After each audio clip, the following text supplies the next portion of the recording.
students, now we are starting with the second unit second, that is current electricity,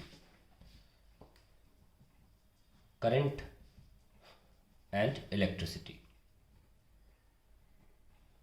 mainly chapter जो पहला है इसमें current पढ़ा जाता है, करंट और करंट के बारे में, और दूसरा चैप्टर होता है electrical measuring instruments, electrical measuring instruments.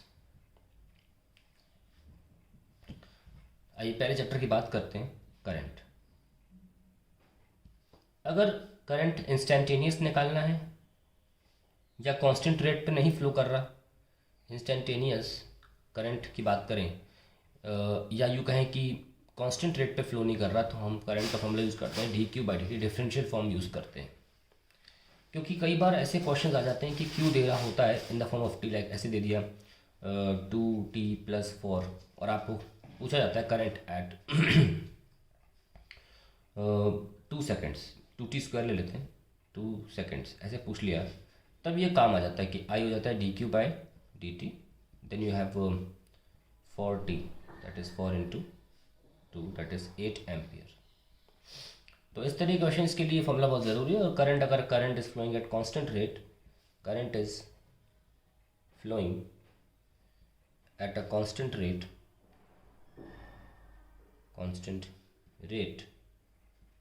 Then हम एवरेज बोल देते हैं या सिंपली आई बोल देते हैं, that is delta Q by delta T. We do not require differentiation for that. Now अब बात आती है सेकंड जो पॉइंट है इसमें important, that is drift speed. क्या होता है drift speed of electrons? Let us see. एक वायर के अंदर जो इलेक्ट्रॉन्स हैं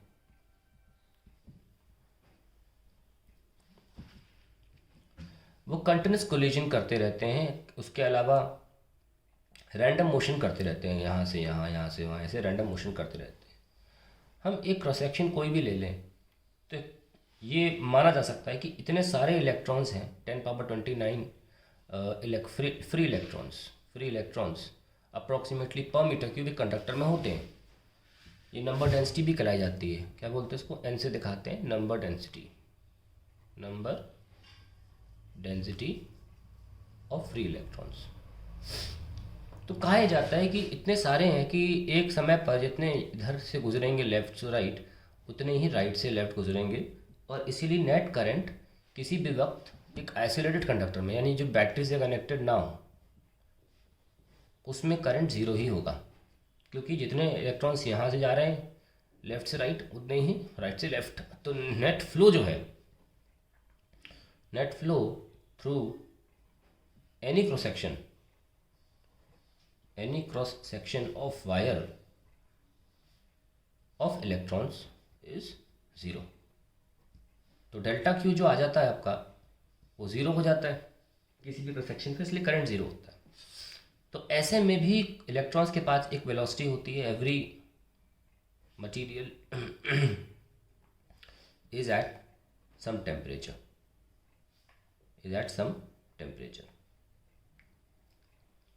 Due to this temperature, the electrons have kinetic energy,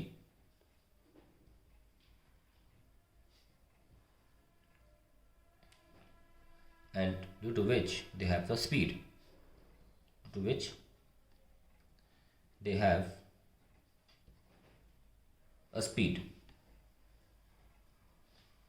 her electron की अपनी एक स्पीड होती है, and this speed is known as thermal speed या थर्मल वेलोसिटी. क्योंकि ये टेम्परेचर की वजह से जो बॉडी के पास हमेशा रहता है, 0 केल्विन पे कोई बॉडी नहीं पहुंची आज तक. अब अगर बहुत सारे इलेक्ट्रॉन्स हैं, हम देख सकते हैं नेट फ्लो ज़ीरो है. If there are n electrons, then अगर वेक्टर सम करेंगे सारे इलेक्ट्रॉन्स की वेलोसिटी का, तो हमें पता है कि नेट ज़ीरो ही आने वाला है. नेट फ्लो नहीं हो सकता ना, तो नेट वेलोसिटी बिना किसी बैटरी के एक्सटर्नल सोर्स के वेलोसिटी ज़ीरो ही आएगी.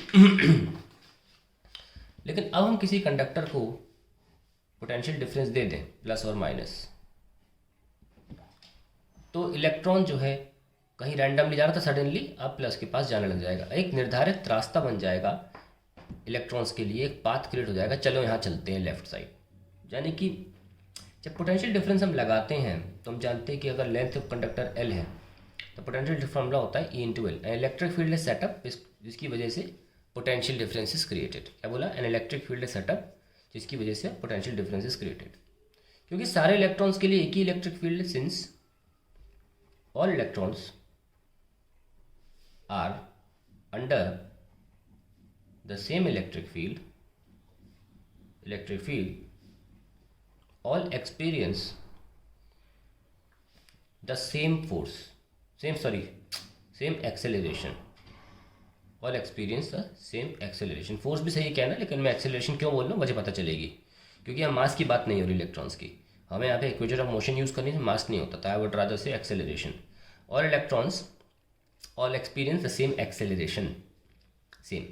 सो अगर हम बोलें कि सपोज हम एनालिसिस करते हैं ऑफ द फर्स्ट इलेक्ट्रॉन, तो फाइनल स्पीड क्या हो जाएगी? v1 इक्वल्स टू u1, जो कि उसकी थर्मल स्पीड थी, वो जो पहले से थी, उसमें एक्सेलरेशन a सबके लिए सेम है, तो हम सफिक्स तो लगाएंगे नहीं। और हो सकता है कि इससे पहले कि वो अपनी मैक्सिमम वेलोसिटी अटेन करे, और जितनी भी अटेन करे फिर वो एक कैटायन से टकरा जाए।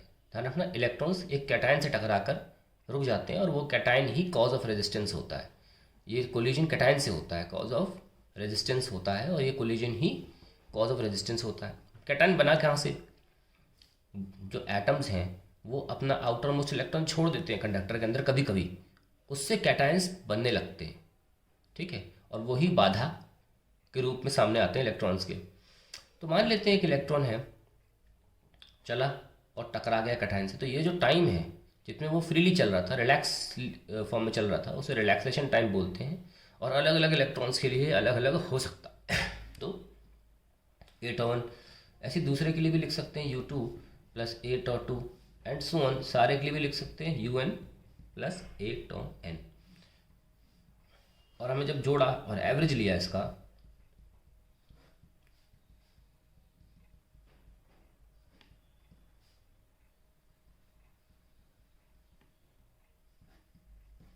ठीक है, तो ये चीज़ तो हम पता है ज़ीरो हो गई, ये ही ड्रिफ्ट वेलोसिटी कहलाती है, a and tau average relaxation time. Now what is acceleration here? Since we know that F is equals to mass into acceleration, and also electrostatics में एफ होता है E into E, so we have acceleration as E divide by M. ये हम यहाँ रख सकते हैं, तो ड्रिफ्ट वेलोसिटी क्या आ गई? ई बाई एम टाइम्स टॉ। और अब वेक्टोरियल लिखेंगे तो इलेक्ट्रॉन का साइन हमें लेना पड़ेगा। That means drift velocity of electron, drift velocity of electrons is opposite in direction to electric field, of electric field। अब इस पे कुछ क्वेश्चंस आ सकते हैं, जैसे कि वी क्या है? ड्रिफ्ट वेलोसिटी है, ये इसका मेन फॉर्मूला है, इसका और फॉर्मूला कोई नहीं मिलेगा आपको, मेन यही है, इसी से आपको सारे आंसर्स निकालने। सपोज एक कंडक्टर है, कह देंगे मैंने पोटेंशियल डिफरेंस बढ़ा दिया, तो क्या फ़र्क पड़ेगा? तो आपको पोटेंशियल से दिख नहीं रहा है, तो आपको दिखने के लिए इसको खोलना पड़ेगा। ई टॉ बाय एम को कोने में रखिए और इसको वी बाय एल लिख दीजिए, तो देख सकते हैं कि पोटेंशियल डिफरेंस से डायरेक्ट प्रोपोर्शनैलिटी है। फिर वो लेंथ का भी दे देंगे, तो ध्यान रखिए लेंथ से इन्वर्स प्रोपोर्शनैलिटी है, उल्टा है लेंथ से, और इससे डायरेक्ट है। तो इस तरह के क्वेश्चन हमेशा आते हैं, बहुत ध्यान रखिएगा इसका। अब ये तो हो गई इलेक्ट्रिक फील्ड। अब यहाँ से जब यहाँ जो कोने में निकाला हमने वी बाय, अब नया टर्म सामने आता है हमारे, दैट इज टर्म कहें कि हम कहें expression of current in terms of expression of current in terms of drift velocity dv। तो एक वायर है, उसमें हमने पोटेंशियल डिफरेंस लगा दिया, तो अब नेट फ्लो होने लगा ना, अब तो किसी भी क्रॉस सेक्शन में नेट फ्लो होने लगा। मान लो इतने रीजन में नेट फ्लो हो गया, तो क्यू आई बराबर क्या होता है?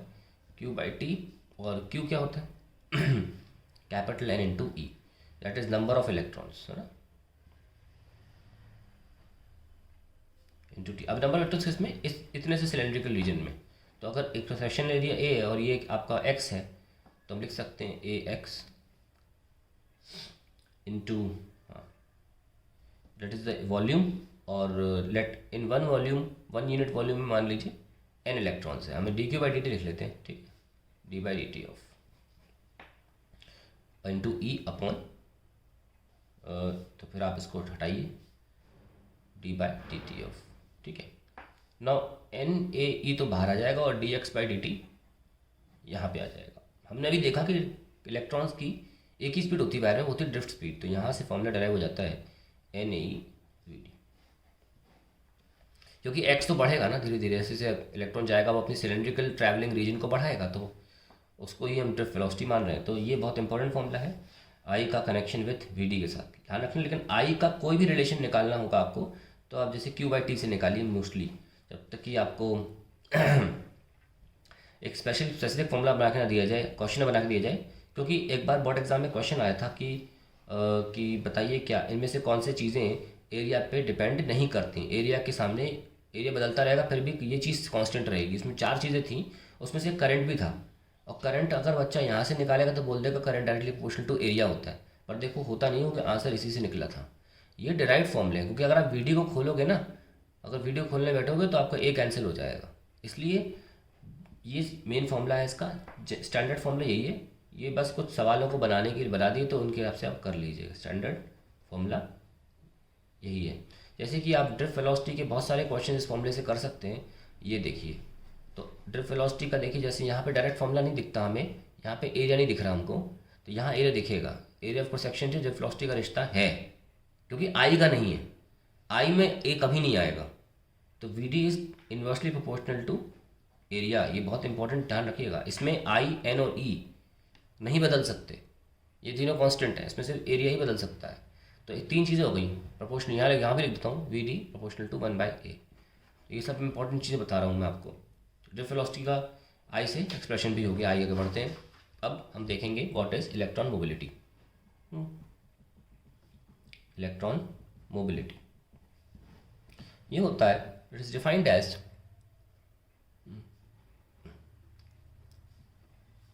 Drift velocity attained per unit electric field, per unit electric field.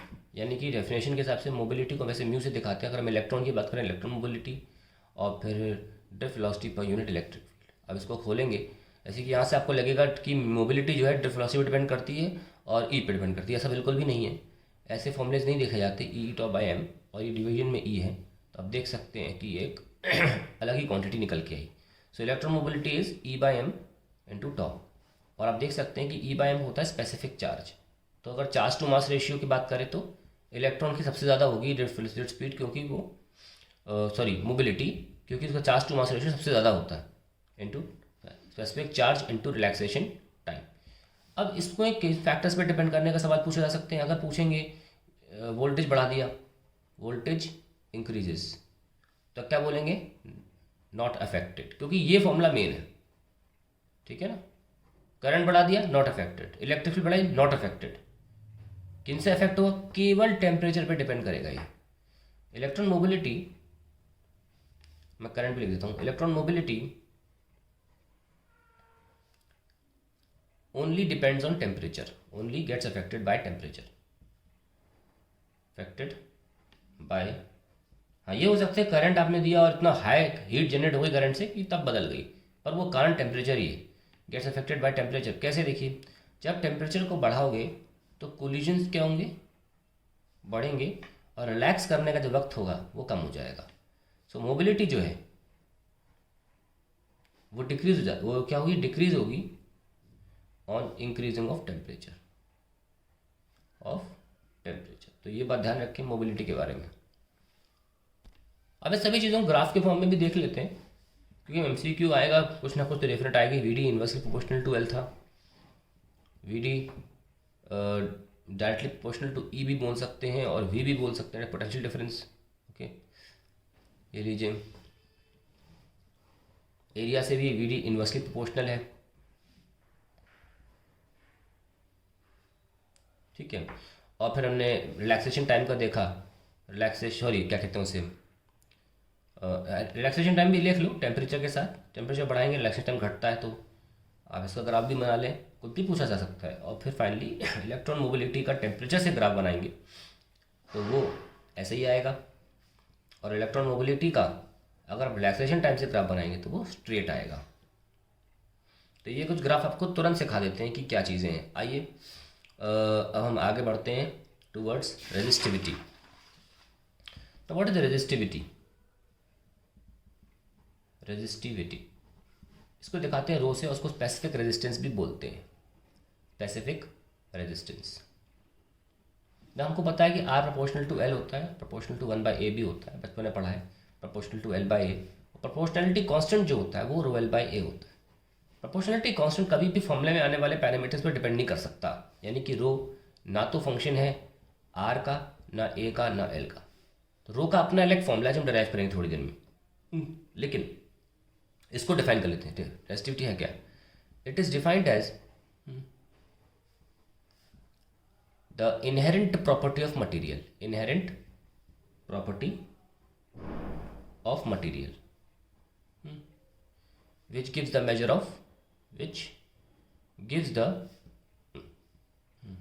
measure of number density of free electrons density of free electrons। ठीक है, अभी बात करें तो प्रॉपर्टी मैंने बोला, इनहेरेंट प्रॉपर्टी मतलब होता है अगर चीज़ है तो वो भी साथ में है। इस पेज की रेजिस्टिविटी होगी पर इस पेज की रेजिस्टेंस नहीं हो सकती, क्योंकि रेजिस्टेंस आप देखें तो कैसे डिफाइन होती है, defined as the obstruction to the flow of current. When there will no current flow only, तो रेजिस्टेंस कहाँ से हो जाएगी? इसी रेजिस्टेंस एक ज़्यादा यूनिवर्सल शब्द है। रेजिस्टेंस सिर्फ कंडक्टर या अलॉयस के लिए होती है, जहाँ जिनमें करंट फ्लो कर सकता है उनमें ही रेजिस्टेंस डिफाइन होती है। रेजिस्टिविटी ये दिखाता है कि किसी मेटल में कितने नंबर ऑफ फ्री इलेक्ट्रॉन्स है। अगर आपसे कोई पूछे what is the resistivity for conductor of conductor, तो आप ये डेफिनेशन बोल सकते हैं कि अगर आप यहाँ से निकाल लो रो बराबर RA/L, तब बोल सकते हो it is a resistance per unit length of the wire, per unit length of wire for a unit area of cross section, तब आप बोल सकते हैं ऐसा। लेकिन अगर प्योरली रेजिस्टिविटी पूछा जाएगा तो आप रेजिस्टेंस नहीं बोल सकते उसे। रेजिस्टेंस होती ही नहीं लकड़ी की, प्लास्टिक की, एयर की, इनकी रेजिस्टिविटी होती है। ये बहुत डिफरेंस ध्यान रखिएगा इस बात का।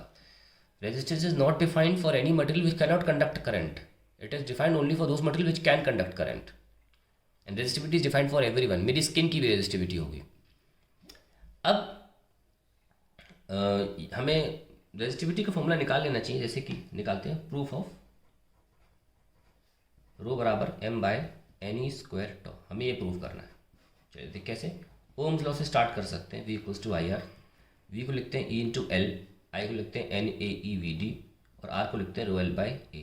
ये कैंसिल हो गया और फिर L भी कैंसिल हो गया, तो E आ गया Ne/E capital E τ/m into rho. तो आप देख सकते हैं कि यहाँ पे E से E कैंसिल हो गया, तो रो आ गया यहाँ पे m/ne² टॉ। यानी कि देखो मास ऑफ इलेक्ट्रॉन तो बदल नहीं सकते, अपना इलेक्ट्रॉनिक चार्ज किन पे डिपेंड कर रहा है? Number density and tau. इसलिए मैंने कहा था it is a measure of the number density of material. So rho जो होता है वो नंबर डेंसिटी के इनवर्सली प्रोपोर्शनल होता है, और साथ में रिलैक्सेशन टाइम। हम वेरिएशन देखेंगे फिर टेम्परेचर की कैसे बदलता है। Let's see. अब 3 प्रकार के एलिमेंट्स होते हैं मेनली, कंडक्टर्स, अलॉयस 4 होते हैं actually, alloys, semiconductor and insulator. ये इसी में आ जाएगा, वेरिएशन सेम है, एंड इंसुलेटर। चलिए देखते हैं। अगर कंडक्टर्स की बात करें, रो अपॉन m/ne² टॉ। अगर यहाँ टेम्परेचर बढ़ाया जाए तो n भी बढ़ेगा, नंबर ऑफ फ्री इलेक्ट्रॉन्स बढ़ेंगे, क्योंकि टेम्परेचर बढ़ाने पर काइनेटिक बढ़ जाएगी इलेक्ट्रॉन्स की, वो एटम्स को नॉकआउट करेंगे, उनमें से भी एक इलेक्ट्रॉन निकाल देंगे, तो फ्री इलेक्ट्रॉन्स की तादाद बढ़ती है। पर पहले से इतने करोड़ों अरबों में 10⁻29 सोचो पर मीटर क्यूब, इतने ज़्यादा फ्री इलेक्ट्रॉन्स ऑलरेडी हैं कि रिलैक्सेशन टाइम ड्रास्टिकली घटेगा। अब पॉइंट है कि एक फैक्टर बढ़ रहा है, एक फैक्टर घट रहा है। अब सोचिए करोड़ों अरबों असंख्य फ्री इलेक्ट्रॉन्स पहले से ही हैं, उसमें कुछ और बढ़ जाएंगे तो ज़्यादा फर्क इस इंक्रीमेंट में नहीं पड़ेगा। N will not be much increased, but tau उन सारे कोलिजन्स के साथ हो रहा है जो पहले से भी मौजूद है और जो नए भी बन रहे हैं इलेक्ट्रॉन्स, और टॉ बहुत मात्रा में घटेगा। इसलिए जब टेम्परेचर बढ़ाते हैं तो हम रिलैक्सेशन टाइम को डोमिनेटिंग फैक्टर मानते हैं, और इस वजह से रेजिस्टिविटी जो होती है इसके घटने वजह से बढ़ने लगती है। तो resistivity increases with increase in temperature, इसीलिए कंडक्टर्स की रेजिस्टेंस बढ़ने लगती है, रेजिस्टेंस भी और रेजिस्टिविटी भी। Resistivity increases with increase in temperature of conductor, क्योंकि बाकी में अलग आंसर आएगा। तो अगर हमें ग्राफ बनाना होगा इसका, तो कंडक्टर कोई भी दे सकते हैं, कॉपर दे दिया मान लो आपको टेम्परेचर के साथ, तो आप ऐसे बनाओगे, सॉरी उल्टा बना दिया मैंने, तो आप ऐसे बनाओगे, ऐसे। ध्यान रखना 0 केल्विन है ये, जहाँ आप रूम टेम्परेचर पहुँचे ये ग्राफ स्ट्रेट लाइन हो जाता है, ऑलवेज रिमेंबर दिस, ठीक है। तो अब हम आते हैं अलॉय पर। अच्छा, इनका जो फॉर्मूला यूज़ होता है टेम्परेचर के साथ वो होता है रो बराबर rho naught 1 plus alpha delta T, okay, where delta T is the temperature difference. पहले किस टेम्परेचर पे था, अब किस टेम्परेचर पे है, बस। अब आगे देखते हैं अलॉयज़ के लिए। मैं यहाँ अलॉय में डिफाइन कर दूंगा अल्फा क्या होता है। अलॉयज़ के लिए फॉर्मूला सेम यूज़ होता है 1 प्लस एल्फा डेल्टा टी। उसके बावजूद भी अलॉयज़ में टेम्परेचर के साथ वेरिएशन ऑलमोस्ट ना के बराबर है, बढ़ता है पर ऐसा कि आप उसे कंसिडर कर सकते हैं कि नहीं ही बढ़ रहा है। कारण उसका सुनिए क्या है, रो क्या है, rho naught plus rho naught delta T times alpha. ये अल्फा की वैल्यू अलॉयज़ के लिए बहुत कम होती है, 10⁻⁻⁴ टू 10⁻⁵। तो कुछ भी quantity rho into delta naught जब मल्टीप्लाई होती है तो वो इतना बड़ा कर नहीं पाती कि वो कंसिडरेबल हो सके। ये ब्रैकेट जो है ये अल्फा की वजह से इतना छोटा हो जाता है कि रो नॉट के सामने उसे निगलेक्ट ही करना पड़ता है, और ultimately rho almost rho naught के बराबर ही रहती है। और तभी मैंने कहा कि यहाँ पे जो ग्राफ है वो स्ट्रेट लाइन ऑलमोस्ट बन रहा है। दूसरी बात यह है कि एक कारण है कि इस वायर को हम अपने मेजरिंग इंस्ट्रूमेंट्स में इस्तेमाल करते हैं, मेजरिंग इंस्ट्रूमेंट्स में, यानी कि पोटेंशियोमीटर और मीटर ब्रिज, जितनी भी मेजरिंग इंस्ट्रूमेंट्स हैं इलेक्ट्रिक मेजरिंग इंस्ट्रूमेंट्स, उनमें हम इसे इस्तेमाल करते हैं।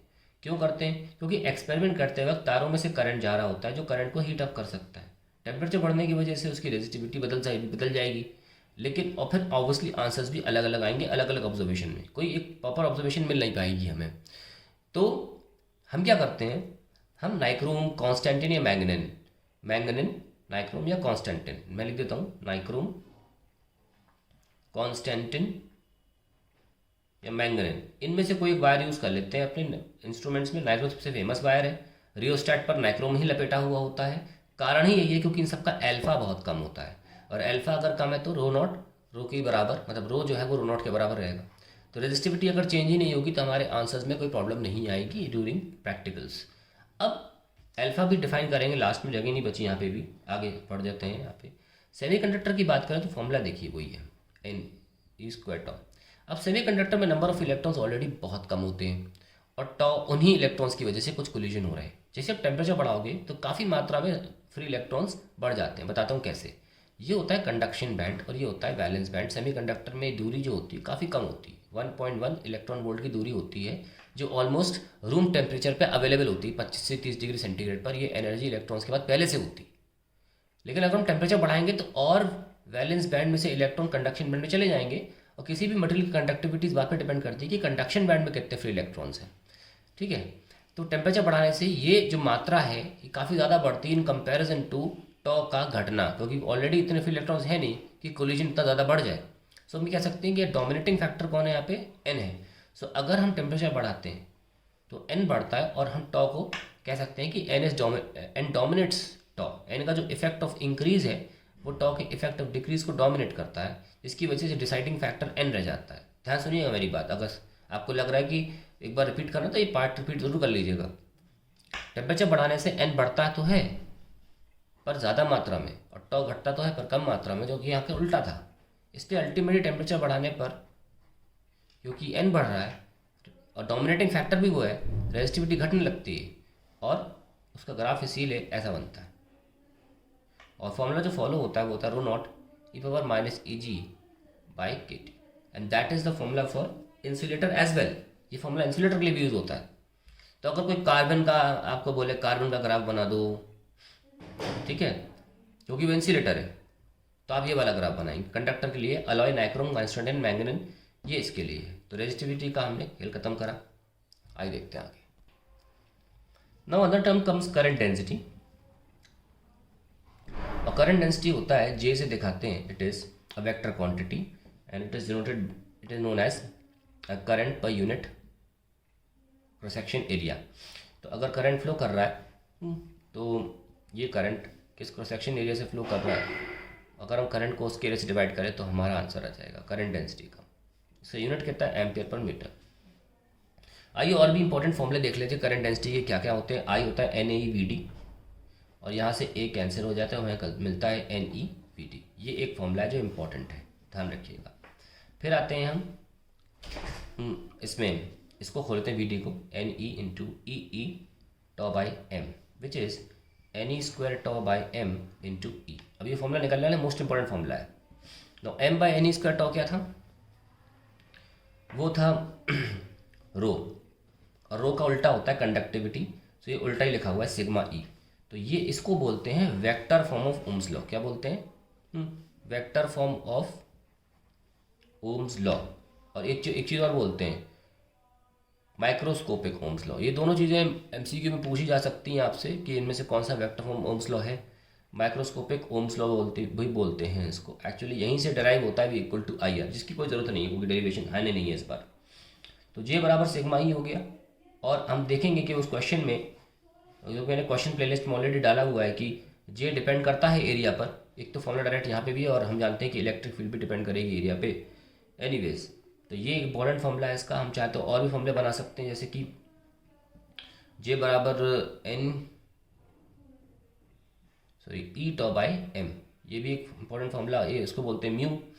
और हमने ई टॉ बाई एम खींच लिया और एन ई बचा है, ठीक है ऐसे। तो ये क्या हो गया, एन ई स्क्वायर है ना, ई tau by M N E बचा, ठीक है। तो एन ई क्या होता है, म्यू, एन ई म्यू ई, ठीक है। ध्यान रखना इस फॉर्मूले का, फिर लिख देता हूँ J equals to N E mu E. So that is also important formula for drift for current density. अब डायरेक्शन की बात कर लेते हैं, करंट डेंसिटी की डायरेक्शन क्या होती है। So now we talk about direction of current density. Current density और उसका डायरेक्शन समझने के लिए let us take an example, that is J equals, मतलब एक फॉर्मूला मैं यूज़ कर रहा हूँ डायरेक्शन के लिए, n e we d. Okay, I am taking this as direction. And अगर मैं एक पॉजिटिव चार्ज की बात करूँ, पॉजिटिव चार्ज के लेकर डायरेक्शन, अगर पॉजिटिव चार्ज की करंट डेंसिटी का डायरेक्शन देखना तो क्या निकलेगा। ध्यान रखना, मुझे पूरी उम्मीद है ये क्वेश्चन 100% आएगा इस बार एमसीक्यू में, क्योंकि इसमें बच्चे कंफ्यूज हो सकते हैं। जब हम पॉजिटिव चार्ज ले रहे हैं तो इसको भी खोल लीजिए, N E into E tau by M, that is J is equals to N E square tau by M into E. ऐसे लिख रहे हैं दो इसको। पॉजिटिव चार्ज में ई पॉजिटिव साइन रहेगा, पॉजिटिव ही मेंटेन रहेगा, तो हम कह सकते हैं करंट डेंसिटी की डायरेक्शन क्या होती है, in the direction of electric field. Current density has direction of electric field only, ठीक है। अब नेगेटिव चार्ज की बात करें तो क्या होगा, जे इज इक्वल्स टू एन, हमें चार्ज का साइन लेना पड़ता है, दो ई है दोनों का साइन लेना पड़ेगा, ई टॉ बाई एम। आप देख सकते हैं माइनस माइनस कैंसिल हो गया, फिर से वही आ गया n E square tau by m. और ये हमारा निकल के निष्कर्ष निकल के आया, चाहे नेगेटिव चार्ज हो, negative charge also has J parallel to E only, ठीक है ना। तो ध्यान रखना, ये पॉइंट बहुत इंपॉर्टेंट है। मुझे उम्मीद है इस पर बच्चों को कंफ्यूज करने के लिए क्वेश्चन दिया जाएगा कि negative charge positive current density कहाँ होती है, और आप बोल सकते हैं सेम डायरेक्शन में होती है, और वो डायरेक्शन होती है इलेक्ट्रिक फील्ड। अब थोड़ा सा हम सेल्स देख लेते हैं, जितनी चीज़ें होनी थी वो तो हो गई। सेल्स, अब सेल क्या होता है कि एक स्ट्रक्चर होता है सेल में, इसमें कुछ एक इलेक्ट्रोड होता है, पॉजिटिव इलेक्ट्रोड को एनोड बोलते हैं, नेगेटिव इलेक्ट्रोड कैथोड बोलते हैं। एनोड कैथोड, और एनोड और कैथोड के बीच में इलेक्ट्रिक फील्ड होती है प्लस से माइनस। और जब चार्जेस डिपॉजिट हो जाते हैं, एनोड क्या है पॉजिटिव है, तो यहाँ नेगेटिव चार्ज डिपॉजिट होगा और यहाँ पॉजिटिव चार्ज डिपॉजिट होगा, तो उनकी अपनी इलेक्ट्रिक फील्ड होती है यहाँ से यहाँ। तो अल्टीमेटली इलेक्ट्रिक फील्ड जो होती है वो नेट ज़ीरो हो जाती है एक ऐसे एक सेल में जो कनेक्टेड नहीं है किसी एक्सटर्नल सोर्स से, जो मेंटेन कर सके एक पोटेंशियल डिफरेंस। ध्यान रखना, when cell is not connected electric field inside the cell is zero. ठीक है ना, क्योंकि इलेक्ट्रोलाइट और इलेक्ट्रोड्स एक दूसरे की इलेक्ट्रिक फील्ड को कैंसिल कर देते हैं स्टडी सिचुएशन आने के बाद। अब सेल की जो ईएमएफ होती है वो क्या होती है, जब तक आप सेल को इस्तेमाल नहीं कर रहे हैं, ठीक है, जब तक इस्तेमाल नहीं हो रहा है, सेल की ईएमएफ क्या होती है, the potential difference between the terminals of cell, ये होती है ईएमएफ। अब होता क्या है इसके कारण कि सपोज ये सेल है, इसको ऐसे दिखाते हैं और इसके पास अपनी एक इंटरनल रेजिस्टेंस भी होती है जो इलेक्ट्रोलाइट के कारण होती है। हम इस पर बारे में बात करेंगे किन फैक्टर्स पे वो डिपेंड करती है। Will talk about the 4 factors on which it depends. ये सेल पूरा बन गया। अब ये एक्सटर्नल लोड है, जब तक आप करंट ले ही नहीं रहे उससे तब तक तो इंटरनल रेजिस्टेंस कुछ उखाड़ नहीं पाएगी, और प्लस और माइनस के बीच में जो ईएमएफ होगा वो उसको ईएमएफ बोलते हैं, पोटेंशियल डिफरेंस होगा उसको ईएमएफ बोलते हैं। जैसे ही हम सेल को यूज़ करेंगे कुछ करंट इस आर से मल्टीप्लाई होकर पोटेंशियल ड्रॉप में छोटा वी आई इंटू आर के रूप में वेस्ट हो जाएगा, और कितना पहुंचेगा इसके पास, अगर वोल्टमीटर चेक किया जाए इसके पास पहुंचेगा कैपिटल ई ईएमएफ माइनस छोटा सा वोल्टेज जो पहले इंटरनल रेजिस्टेंस खा लिया, और इसको हम बोलते हैं टर्मिनल वोल्टेज, जो भी कहा जाता है potential difference between the terminals of cell, but when you using the cell तो ये होता है वी, और इसको हम बोलते हैं क्योंकि यहाँ पे कैपिटल आर है, आई और आई सेम रहेगा, कोई इंटरनल रेजिस्टेंस सर्किट से हमेशा सीरीज में होती है, तो आई इंटू आर, इस I into R terminal voltage है, and it is equals to E minus V. आइए अब इस छोटे आर की वैल्यू निकाल लेते हैं। सो वी कितना आया, ई माइनस वी। हम जानते हैं कि ये ई माइनस वी है, आई इंटू स्मॉल आर है ना। सो हमें तो छोटा आर निकालना है, तो आई हो गया ई माइनस कैपिटल वी, और स्मॉल आर हो गया ई माइनस वी अपॉन आई। अब यहाँ से हम रिप्लेस कर सकते हैं अपने आई को वी बाय आर लिख के।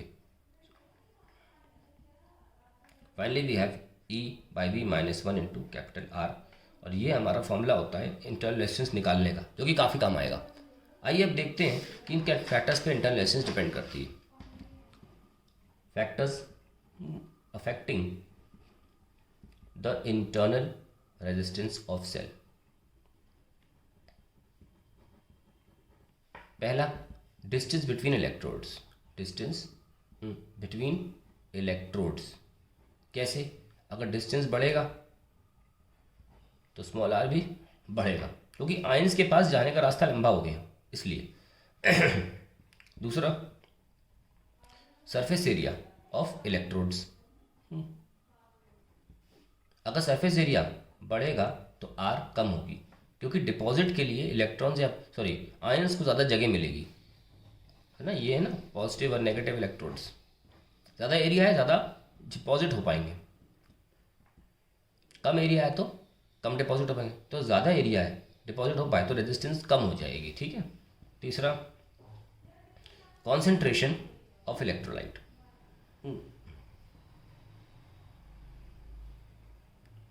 अब अगर कॉन्सेंट्रेशन बढ़ा दिया जाए इंक्रीजेस तो रेजिस्टेंस बढ़ जाएगी। वजह इसकी ये है कि ज़्यादा कॉन्सेंट्रेशन की वजह से विस्कोसिटी बढ़ जाएगी ऑफ द इलेक्ट्रोलाइट, जिसकी वजह से आयंस की मोबिलिटी घट जाएगी। लिख देते हैं, mobility of ions decreases, hence पहुंच ही नहीं पा रहे, रेजिस्टेंस इंक्रीजेस। ठीक है। अब चौथा आता है टेम्परेचर। टेम्परेचर को बढ़ाने से विस्कोसिटी इलेक्ट्रोलाइट की घट जाएगी और रेजिस्टेंस भी घट जाएगी। तो यहाँ थोड़ा उल्टा रहता है वायर की इंटरनल रेजिस्टेंस से, ध्यान रखें। तो ये 4 factors on which internal resistance depends. अब इस इक्वेशन पे कुछ काम कर लेते हैं जो हमने निकाली, V equals to E minus I R, जो कि actually V equals to E minus V बोली थी, और ये होता है इंटरनल पोटेंशियल ड्रॉप।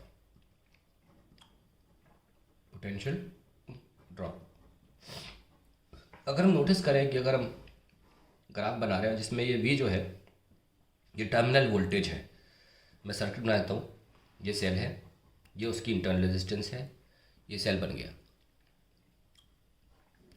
और ये क्या है, कैपिटल आर। आप जो ग्राफ बना रहे हैं वो अक्रॉस द सेल बना रहे हैं जब सेल यूज़ हो रहा है, ठीक है, with respect to the current I. कैसे बनाएंगे, हमारे एक्स एक्सिस पर आई है, वाई एक्सिस पर वी है, तो Y equal to M X plus C से कंपेयर कर लेंगे minus R I plus E. तो यानी कि ग्राफ जो बनेगा नेगेटिव स्लोप का बनेगा, जिसका जो रेजिस्टेंस होगा इंटरनल रेजिस्टेंस वो स्लोप होगा tan theta will be equals to R magnitude में, and the intercept on the Y axis will be the value for E. यानी कि अगर कल को मैं अपने n सेल्स लेता हूँ, suppose I have n cells in the circuit and all are R, तो जो ग्राफ बनेगा फिर वो ऐसे काटेगा, तो ये जो tan थीटा होगा सिर्फ r नहीं होगा, फिर वो nr हो जाएगा, और ये जो इंटरसेप्ट होगा वो क्या होगा ne हो जाएगा।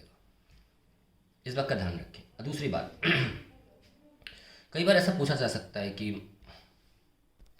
किस करंट के लिए you will have maximum power dissipated in the circuit. Okay, तो ऐसे क्वेश्चन, ऐसा ग्राफ देकर आपसे पूछा सकता है। मैं बेसिक एग्जांपल लेता हूँ, बोर्ड एग्जाम में पूछा गया था।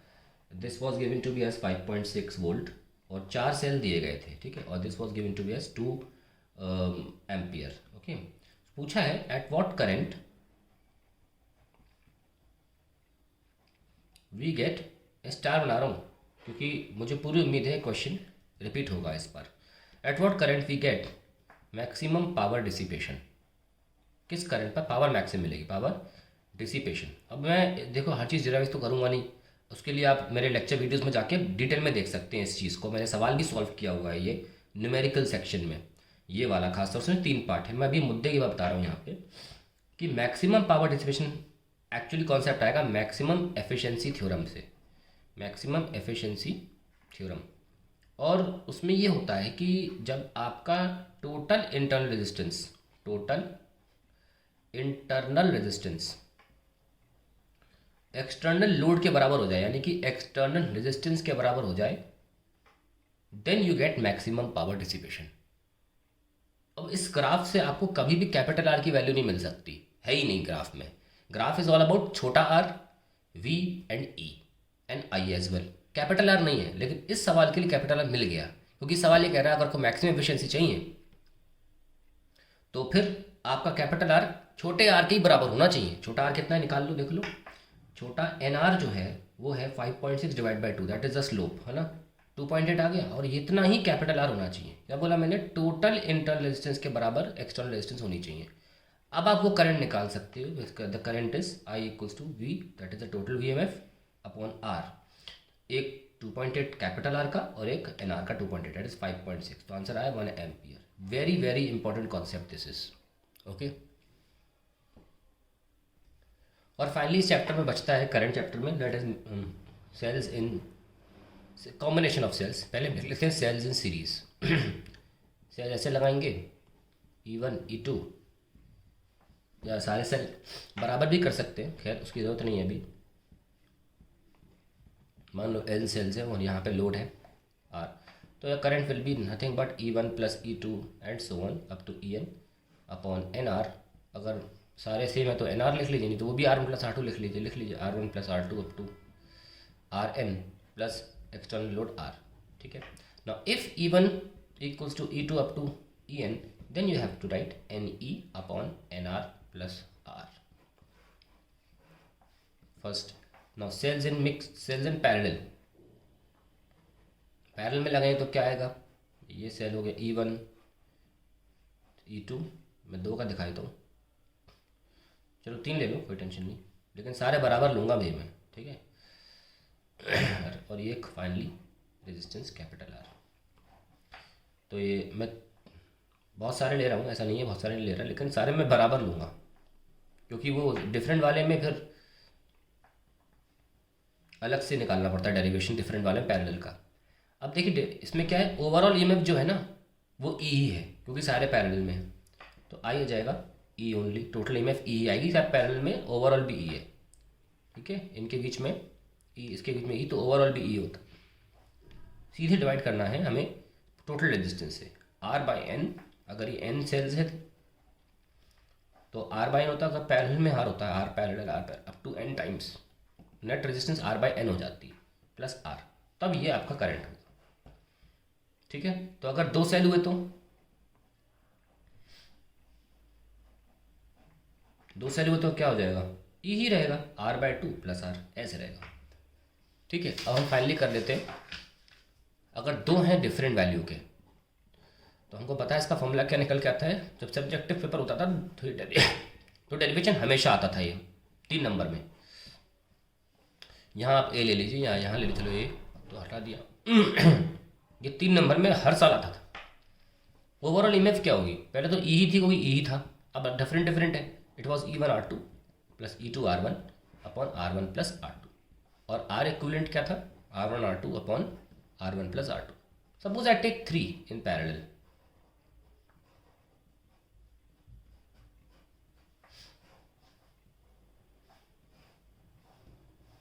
suppose I take 3 in parallel, E1, E2, E3, R1, R2, R3। ऐसे में इक्विवेलेंट क्या होगा, E1, R2, R3 plus E2, R1, R3 plus E3, R1, R2 whole divide by R1, R2 plus R2, R3 plus R3, R1। That is how you get the formula. समझ में आ गया बनाना कैसे, 2 का जोड़ा 3 का, E1 लिख लिया तो रिमेनिंग सफिक्स लगाने हैं रेजिस्टेंस में, और R इक्विवेलेंट क्या होगा ये होगा 4 का होगा, 4 कर लेंगे। लेकिन बोर्ड एग्जाम में कभी 3 से ऊपर आया नहीं है, और 3 भी रेयरली ही आया है, 10 साल में एक बार, उसमें भी अब बहुत और भी तरीके से कर सकते हैं। खैर ये एक डायरेक्ट फॉर्मूला है इसके लिए इक्विवेलेंट ईएमएफ निकालने का। सो that is the end of the current. Starting with the other chapter that is electrical measurement instruments, electrical measuring instruments.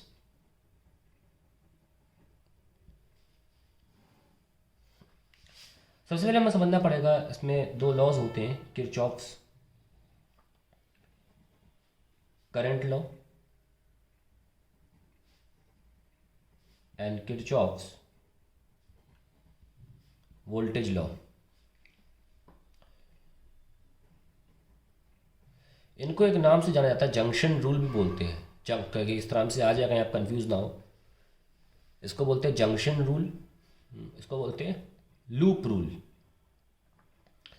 इसकी जो प्रिंसिपल है वो है कंजर्वेशन ऑफ चार्ज,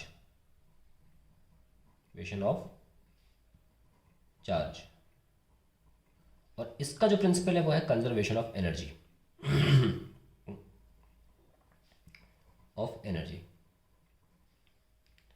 समझ लेते हैं क्या है। Suppose we have some resistances here,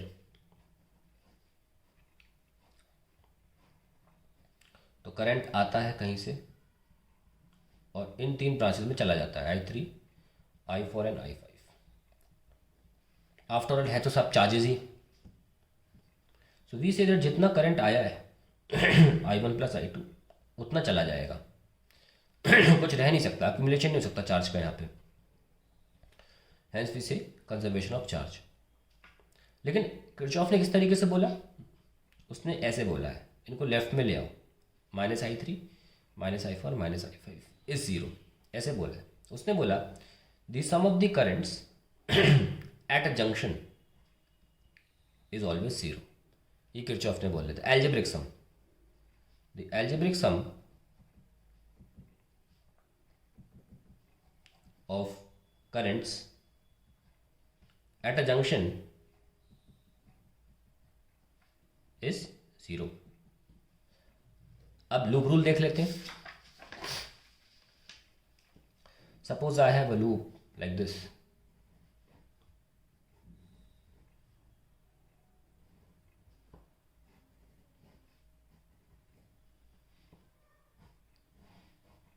ये कोई बैटरी, आई करंट आ रहा है बैटरी वी से, तो इससे में डिवाइड होगा I1 और I2। ये जा रहा है, एक हिस्सा नीचे चला गया I3, रिमेनिंग यहाँ चला गया I1 माइनस I3। ये दोनों ऐड होके ये हम लूप रूल लगा रहे हैं, सॉरी यहाँ पे और यहाँ पे मैं जंक्शन रूल लगाया, यहाँ पे भी जंक्शन रूल लगाया हमने, और जब जोड़ेंगे तो I3 I3 कैंसिल कर देगा, और we must be having again I1 plus I2 which is actually what is went inside. Loop का नाम रख लेते हैं A B C D। और हम लूप सिलेक्ट कर सकते हैं कोई। सपोज हमने लूप सिलेक्ट किया, loop A B C A, A B C A, बंद करना ज़रूरी है।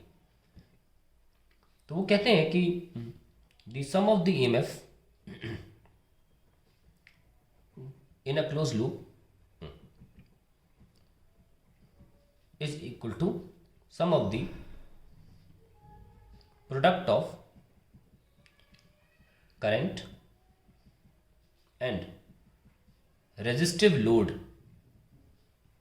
क्योंकि कल को रिएक्टेंस हो सकता है, इंडक्टेंस हो सकता है, लूप लग जाता है हर किसी में।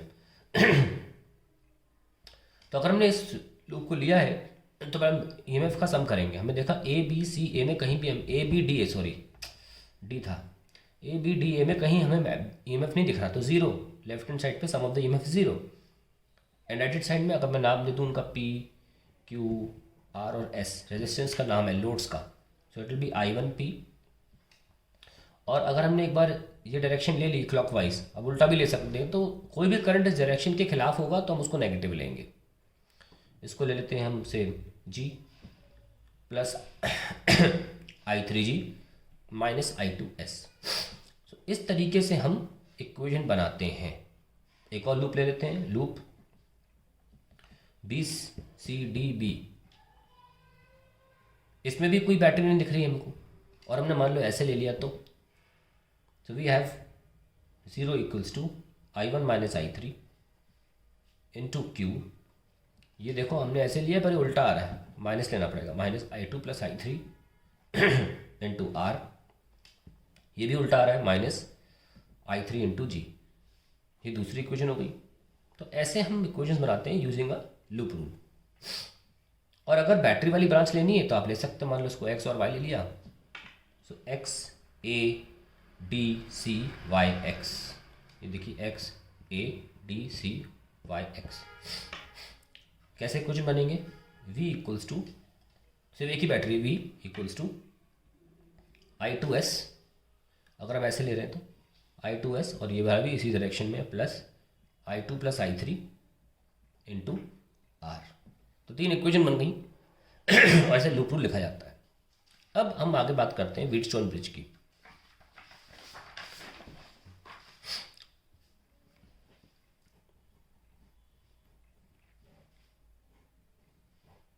इस फिगर को व्हीटस्टोन ब्रिज बोला जाता है।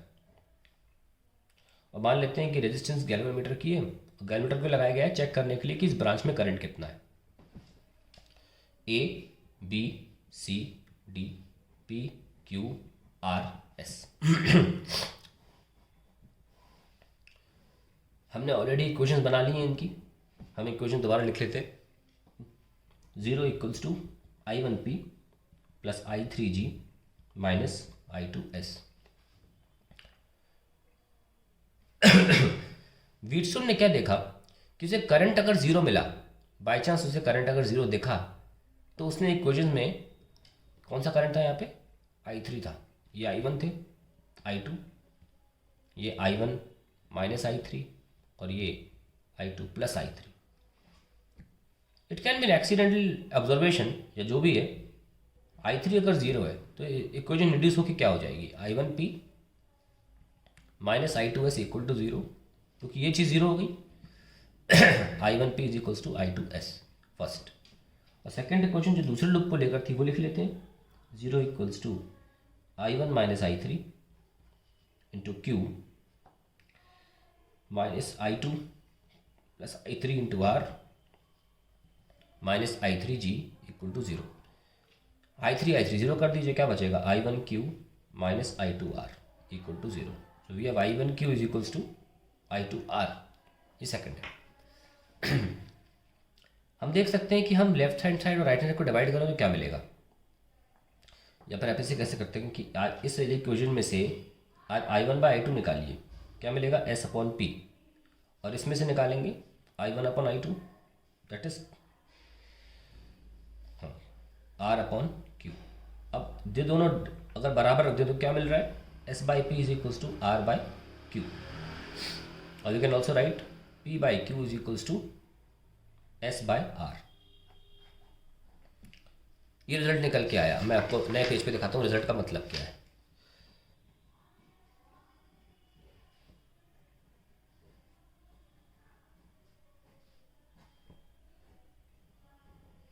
G P Q R S। हमारा रिजल्ट निकल के आया, अगर इस ब्रांच में I3 0 है तो रिजल्ट निकल के आता है P/Q is equals to R/S। इसलिए इन दो ब्रांचेस को बोलते हैं रेशियो आर्म्स। ये रेशियो आर्म्स है, रेशियो आर्म्स। और यहाँ से व्हीटस्टोन ब्रिज का प्रिंसिपल आता है, Wheatstone bridge principal,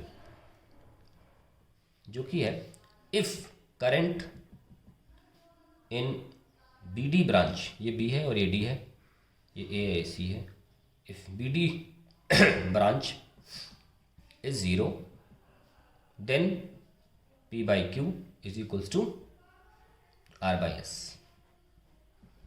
S by R मत कर देना। कुछ लोग अदरवाइज लिखते हैं, कहते हैं if P/Q equal to R/S then I equal to 0। पर ऐसा हमने ऐसा मैथमेटिकल तो नहीं किया, और व्हीटस्टोन को भी पहले से पता तो नहीं होगा कि ये रेशियो अगर मैं बराबर कर दूँ तो करंट जीरो आएगा। तो प्रिंसिपल एक्चुअली ऐसा होना चाहिए कि अगर करंट जीरो है तो ये ब्रांचेस में रेशियो आर्म्स का रेशियो इक्वल है।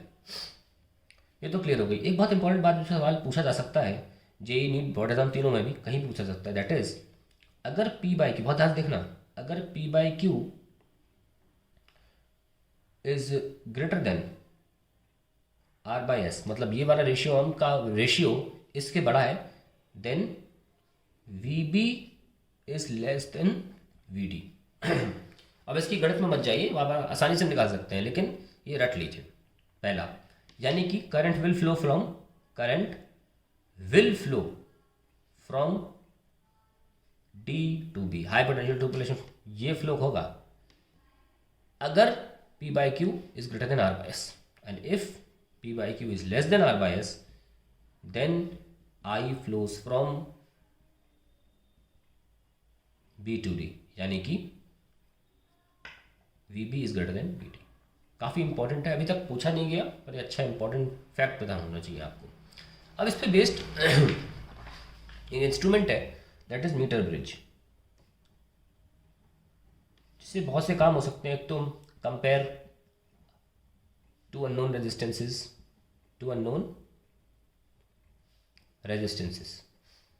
ये हम कर सकते हैं। दूसरा, find value of unknown resistance.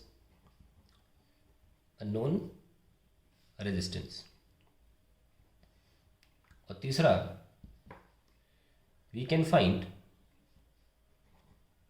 Temperature of a liquid, जिसका पता नहीं है। पहले देखते हैं व्हीटस्टोन ब्रिज कैसा होता है। मेटालिक कॉपर की बनी होती है प्लेट्स, और बीच में हम लगाते हैं इसमें रेजिस्टेंस P, और फिर हम लगाते हैं दूसरे गैप में रेजिस्टेंस Q। दो L शेप्ड, एक I शेप्ड, और ये वायर लगता है बीच में जो बनता है नाइक्रोम का। ये कॉपर की है, ये Q, और ये वायर रेजिस्टेंस इसकी बनती है नाइक्रोम की, रेजिस्टेंस नाइक्रोम की बनती है।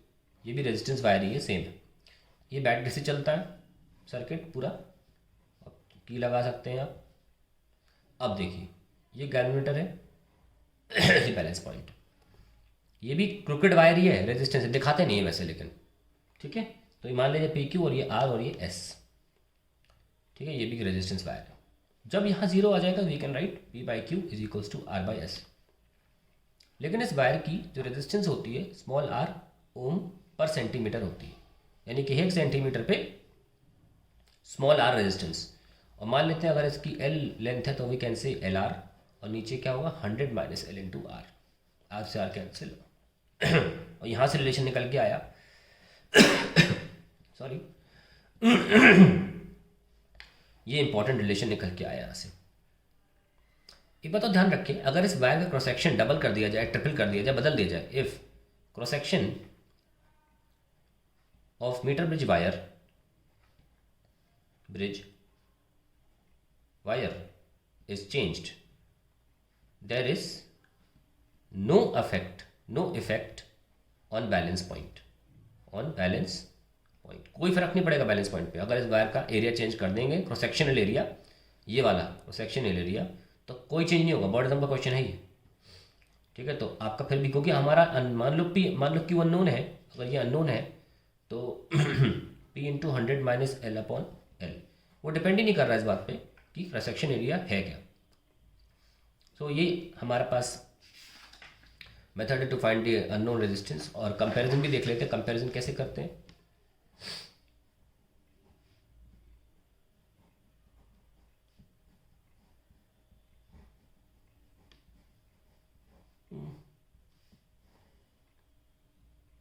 आपके पास अननोन रेजिस्टेंस, आप कंपेयर कर सकते हैं। पहले आपने एक रेजिस्टेंस ले ली पी और फिर क्यू लगाया, Q1, और उसके बाद हटा के Q2 लगाया, तो एक बार आपका L1 बैलेंस पॉइंट आएगा और एक बार आपका L2 बैलेंस पॉइंट आएगा, कंपैरिजन हो जाएगा। इक्वेशन कैसे बनेगी? P/Q1 इज L1/100 - L1, फिर बनेगी P/Q2 इज L2/100 - L2, और P से P कैंसिल हो जाएगा। P बराबर भी रख सकते हैं, Q1 into L1 100 - L1 is equals to Q2 into L2 upon 100 - L2। सो Q1 अपॉन Q2 आ जाएगा L2 upon L1 100 - L1 upon 100 - L2। That is how you can compare this two resistances. अब हम बात करते हैं how to find out the unknown temperature. तो third application था, देखिए एक फॉर्मूला होता है बराबर R0 1 + अल्फा डेल्टा टी। आप लिख सकते हैं T2 और लिख सकते हैं T1। ऐसा नहीं होता कि 0 डिग्री की रेजिस्टेंस होती है ये। So R T2 is equals to RT1 1 + alpha T2 - T1, where T2 is a higher temperature. क्योंकि हमको पता है कि रेजिस्टेंस जो होती है वो टेम्परेचर से बढ़ती है फॉर अ अलॉय। नाउ अगर हम ग्राफ भी देखें, और ग्राफ आपको दो दे दिए जाए ऐसे I वर्सेस V, और एक दे दिया जाए टेम्परेचर T1 एक टेम्परेचर T2, पूछा जाए कि कौन सा टेम्परेचर हायर है।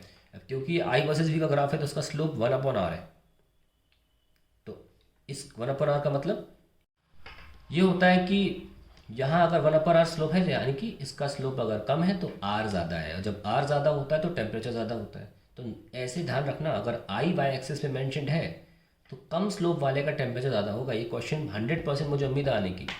और अगर V ऊपर है तो जो ऊपर ग्राफ है उसका टेम्परेचर ज़्यादा होगा। ठीक है चलिए, ये तो हो गया। अब हम ये नोटिस कर लेते, एक लास्ट चीज़ बजाती है पोटेंशियोमीटर। अब पोटेंशियोमीटर का मेन काम होता है to determine EMF of cells of very small values, यानी कि 1-2 वोल्ट हो या मिली वोल्ट हो तो पोटेंशियोमीटर काम आता है। एक तो ये हो गया। दूसरा, to find the internal resistance of cell. देखिए एक पोटेंशियोमीटर की जगह एक वोल्ट मीटर भी वोल्टेज निकालता है EMF को, लेकिन उसमें कमी है। क्या कमी? देखिए, मान लीजिए आपके पास रेजिस्टेंस है और ये बैटरी है, करंट गया और इसमें कितना आ गया V = IR, पर हमें पता नहीं चला ना कि ये वोल्टेज है कितनी, इसमें कितनी गई। यानी कि आप कह सकते हो जितनी बैटरी थी उतनी चली गई, चलो मैं एक और रेजिस्टेंस लगा लेता हूँ, है ना, सपोज R2। अब मुझे अलग अलग निकालनी है तो मैं कैसे बताऊँ? तो मैं क्या करता हूँ, अक्सर इसके अक्रॉस एक वोल्ट मीटर लगा देता हूँ। अगर मैं नहीं लगाऊंगा तो मैं बस मैथमेटिकली पेपर पे लिख रहा हूँ कि I × R1, पर मुझे पता नहीं है। मुझे पता करने से क्या करूँगा, मैं वोल्ट मीटर लगाऊंगा, पर वही प्रॉब्लम चालू हो जाएगी। अभी क्या आ रहा है V = IR1, बाद में क्या आएगा देखो, I टुकड़े हो गए, एक चला गया वोल्ट मीटर में, रिमेनिंग गया रेजिस्टेंस में, और I - IB। और अब V आंसर नहीं आ रहा है हमारा, अब आंसर में कुछ और आ रहा है। अब आंसर हमारा आ रहा है V1 इसी को, पहले V1 आ रहा था R1 में, अब क्या आ रहा है, I - IB × R1, यानी कि हमारा आंसर जो है एक वैल्यू से कम आ रहा है। यानी कि वोल्ट मीटर हमेशा आंसर क्या देता है, कम। ये बात याद रखना, एक सवाल बोर्ड एग्जाम में आ चुका है, आ सकता है। वोल्ट मीटर हमेशा आंसर कम देता है। कौन सा? Real volt meter. Ideal volt meter नहीं देगा, आइडियल वोल्टर में करंट जाएगा ही नहीं, इसलिए इतनी वैल्यू से आंसर कम आ रहा है। यानी कि हम चाहें तो एरर भी निकाल सकते हैं कि IB R1 जो है वो एरर है -V1, और हम रेशियो निकालना चाहें कि कितनी परसेंटेज एरर है, तो we can divide by V1, that is I R1 upon V1 minus 1. This is the percentage error in the voltmeter. Potentiometer खास बात ये है कि वो नापते वक्त अपने अंदर करंट लेता ही नहीं है. ये करंट वोल्ट मीटर में जा रहा है, क्यों जा रहा है? वोल्ट मीटर में सुई होती है, वो चलेगी कैसे? जब तक उस सुई में, यानी कि कॉइल में, जो कॉइल कैलमीटर की कॉइल होती है ना, जब तक उसमें करंट ही नहीं जाएगा वो मूव ही नहीं करेगी.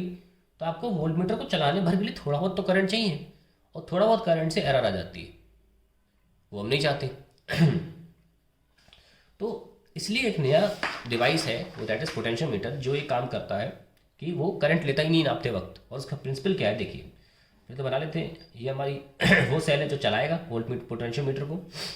ये रियोस्टैट है जो अलग अलग करंट की वैल्यूज़ देगा. उसको नापने के लिए हमारे पास एमीटर होना चाहिए, की होनी चाहिए, स्विच होना चाहिए जो भी है, और हमारा बन गया डायग्राम. अब यहाँ से हम यहाँ जो लगा रहे हैं वो हमारा पोटेंशियोमीटर वायर है जो खुद नाइक्रोम का बनता है. और एक तो सेल ही लग गया, इसको बोलते हैं ड्राइवर सेल या ऑक्सिलरी बैटरी भी बोल सकते हैं. ठीक है. और नीचे जो लग रहा है वो लग रहा है जो नापा जा रहा है, इसका जिसकी वैल्यू को नापा जाएगा कि कितना ईएमएफ है गैलमीटर के साथ, और कहीं टच कर दिया. इस पोर्शन को बोलते हैं सेकेंडरी सर्किट, और इस पोर्शन को बोलते हैं प्राइमरी सर्किट. ठीक है. अब कॉन्सेप्ट क्या है? देखिए, ये जो सेल है इसका एक पोटेंशियल डिफरेंस होगा V और 0. तो यहाँ V है और यहाँ पे 0 है. ठीक है. अगर मान के चले रियोस्टैट कोई वोल्टेज नहीं ले रहा, तो अगर मान लीजिए हम यहाँ पर है, अगर ये सेल की पोटेंशियल मान लीजिए A है और B है, ये तार जैसे जैसे आगे बढ़ेगा, ये A और V तो चलो बराबर हो गए. V पोटेंशियल यहाँ पर जो है वो बराबर किसकी हो गई? A पोटेंशियल के. यहाँ तो बराबर है, पर अब ये जो B है एग्जैक्टली सेम वोल्टेज यहाँ ढूंढी जा रही है. जैसे ही यहाँ पे भी B मिल जाएगा, क्योंकि V A के बराबर है, ये और ये दोनों पोटेंशियल बराबर हो जाएंगे, तो यहाँ करंट दौड़ेगा ही नहीं. क्योंकि जब पोटेंशियल बराबर होती है करंट दौड़ता नहीं है. करंट दौड़ता कब है? जब पोटेंशियल बराबर नहीं होती. तो हमने पहले ही बोल दिया, क्योंकि यहाँ बीच में कुछ लगा नहीं है इनके. V और A क्या है? सेम पोटेंशियल पर है. ये रेजिस्टेंस है ना. अब हम धीरे धीरे ऐसे आगे बढ़ा रहे हैं, I इंटू आर बढ़ रहा है, बढ़ रहा है, बढ़ रहा है. V में कुछ कमी आ रही है. एक पॉइंट के बाद ये और ये पोटेंशियल जब सेम हो जाएंगी तो यहाँ पे भी करंट नहीं जाएगा. और फाइनली हम ये बोल सकते हैं कि ये जो बैटरी के अक्रॉस टर्मिनल की पोटेंशियल डिफरेंस है, वही इस वायर में भी पोटेंशियल डिफरेंस है. अगर मैं बोलूँ कि इस वायर में करंट जा रहा है I1, सपोज इस वायर में करंट जा रहा है, let me name it is I potentiometer into resistance of AB, इतने सेक्शन का, या जॉकी रख रहे हैं तो J लिख देते हैं, पॉइंट B है पोटेंशियल फॉर्मूले में. We can write IP into R, यहाँ पे हम लिख देते हैं एंड AJ. ये आपका सेल की EMF होगी जो नाप रहे हो. ठीक है ना. अब करते क्या है, हम सपोज एक सेल लिया और हमने मालूम नहीं लगाया, हमने रियोस्टैट नहीं लगाया, हमने पूरी बैटरी ले ली और यहाँ सब जगह कॉपर कॉपर है. कॉपर ने मान लो ना के बराबर वोल्टेज लिया, इसकी कोई इंटरनल रेजिस्टेंस भी नहीं है, पूरा का पूरा वही वोल्टेज इस वायर में चला गया. और इस वायर की लेंथ कितनी है? L. तो L लेंथ में कितना वोल्टेज गया? 1. और 1 में कितना गया? V/L. इस V/L क्वांटिटी को बोलते हैं हम potential gradient. Potential gradient. Suppose example के तौर पर ले लें 2 मिली वोल्ट पर सेंटीमीटर, इस तरीके से आता है ये. अब जब हम सेल नापने गए तो देखा कि 20 सेंटीमीटर पे हमें करंट 0 मिला, यानी कि 20 सेंटीमीटर के बाद ये और ये और ये टर्मिनल सेम पोटेंशियल पर आ गए, नो करंट फ्लोइंग. तो हम देखेंगे कि 1 सेंटीमीटर पे 2 मिली वोल्ट आ रहा था, तो 20 सेंटीमीटर पे कितना आएगा? 40 millivolt, that is 0.04 volt. ऐसे हम नाप लेते हैं. तो अल्टीमेटली हम कर क्या रहे हैं? हम कर रहे हैं अननोन सेल का EMF निकालने के लिए हम पोटेंशियल ग्रेडियंट, जिसको K से दिखाते हैं, उसको बैलेंस लेंथ से मल्टीप्लाई कर रहे हैं. बैलेंस लेंथ से मल्टीप्लाई. तो EMF क्या होता है? KL. Remember this. तो पोटेंशियल ग्रेडियंट क्लियर हो गया होगा आपको. So now another topic comes in potentiometer which is very important, that is sensitivity of potentiometer. Potentiometer का मेनली काम क्या है? छोटे छोटे वैल्यूज ऑफ सेल्स को निकालना, बड़े बड़े नहीं. बड़े में तो हम एरर भी देख लेंगे, 5 वोल्ट का 4.8 भी अगर आंसर आ जाएगा काम चला लेंगे. यहाँ मिली वोल्ट को नापा जाता है, यहाँ माइक्रो वोल्ट को भी नापा जा सकता है। देखिए एग्जांपल देखिए, ये ड्राइवर बैटरी है, ये एमीटर है, रियोस्टैट है और ये स्विच है।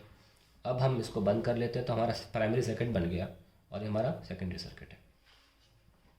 सपोज़ मैं एग्जांपल देता हूँ, सपोज़ मेरे पास जो सेल है उसकी वैल्यू जो है वो 2 मिली वोल्ट है, ऑलरेडी मुझे पता है, लेकिन आपको पता नहीं है। मैं सवाल बनाने वाला इंसान हूँ, मुझे पता है। अब मैं आपको कह रहा हूँ कि इसका पोटेंशियल ग्रेडियंट के दैट इज़ V/L इज, मान लीजिए 5 मिली वोल्ट है पर सेंटीमीटर। आप खुद देख सकते हैं कि हमारे सेल की जो EMF है 2 मिली वोल्ट है और पोटेंशियल ग्रेडियंट 5 मिली वोल्ट है। तो देखें तो 5 मिली वोल्ट 1 सेंटीमीटर पे बैलेंस होगा, तो 2 मिली वोल्ट कितने सेंटीमीटर बैलेंस होगा, 1/5 इंटू दैट इज 0.4 सेंटीमीटर। ये जॉकी जो होती है ना खुद इतनी ब्रॉड होती है कि आप 0.4 सेंटीमीटर पर रख दिए, पूरे 0.4 सेंटीमीटर को घेर लेगी जॉकी है ये पूरे।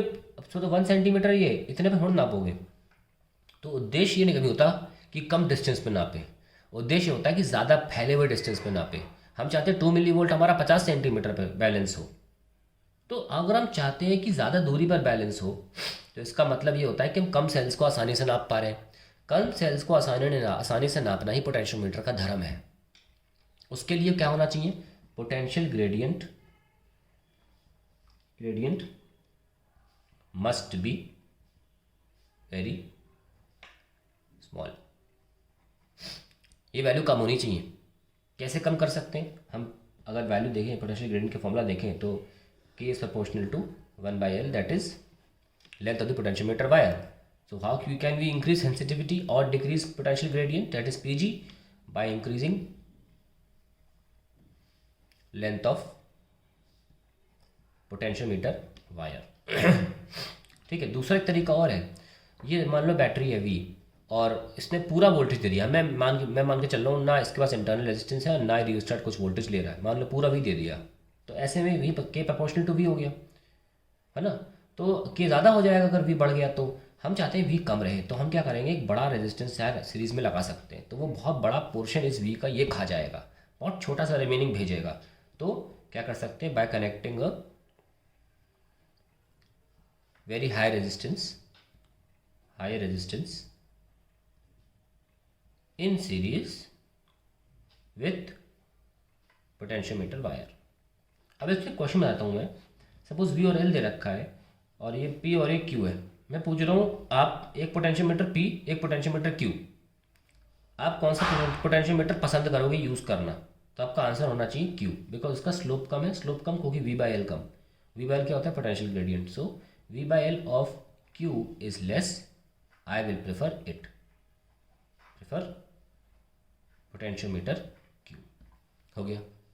अब लास्ट चीज़ देख लेते हैं इसके बारे में, ये बहुत इंपॉर्टेंट पेज था पोटेंशियल सेंसिटिविटी वाला। लास्ट चीज़ बची, how to find the internal resistance of cell. ठीक है। अब देखिए यहाँ पे, ये आपका ड्राइवर बैटरी, ये आपका एमीटर, ये रियोस्टैट, ये की, ये लीजिए बंद हो गया, और स्विच सॉरी, और ये आपका सेकेंडरी सेल है। जब सेकेंडरी सेल करंट ड्रॉ ही नहीं कर रहा क्योंकि आपने यहाँ और गैल्वेनोमीटर की इस एंड पर पोटेंशियल बराबर करके ए और बी बराबर करके यहाँ से करंट रोक दिया। अब ये सेल यूज़ नहीं हो पा रहा है, इसीलिए इसके अक्रॉस जो पोटेंशियल डिफरेंस है, when cell not in use, when no current is drawn from cell, जो EMF है वो आपने नाप ली। Let this balancing length be L1। जब सेल यूज़ नहीं हो रहा था, कहीं भी करंट नहीं निकल रहा है इसमें से, ठीक है। अब आपके पास EMF की लेंथ आ गई L1, आपको K निकालने की जरूरत नहीं है इसके लिए। अब हमने क्या किया, सेल के अक्रॉस एक नया सर्किट बना लिया, शंट रेजिस्टेंस लगा ली स्विच की के साथ, ये लीजिए। जैसे मैं बंद करूंगा, यहाँ तो सेल यूज़ नहीं हो पा रहा था, यहाँ तो सेल यूज़ हो सकता है ना। मैंने सेल से इस्तेमाल ले लिया करंट, मैंने सेल से करंट ड्रॉ करा लिया इस रेजिस्टेंस को लगा के। तो अब जब करंट ड्रॉ हो गया तो ऑब्वियसली अब हमें जो टर्मिनल वोल्टेज मिलेगा जो कि EMF से कम होती है, इसलिए कम लेंथ पे बैलेंस होगा। अब V इक्वल्स टू KL2। अब आप क्या कर सकते हो, इसको इस फॉर्मूले में रख के, ये S लगाई ना, अब शंट S लगेगा जो क्रॉस लगती है, तो L1 डिवाइड करेंगे तो क्या मिलेगा, ये भी L1/L2 -1 × S। That is how you find out the internal resistance of the unknown cell. That is the end of potentiometer.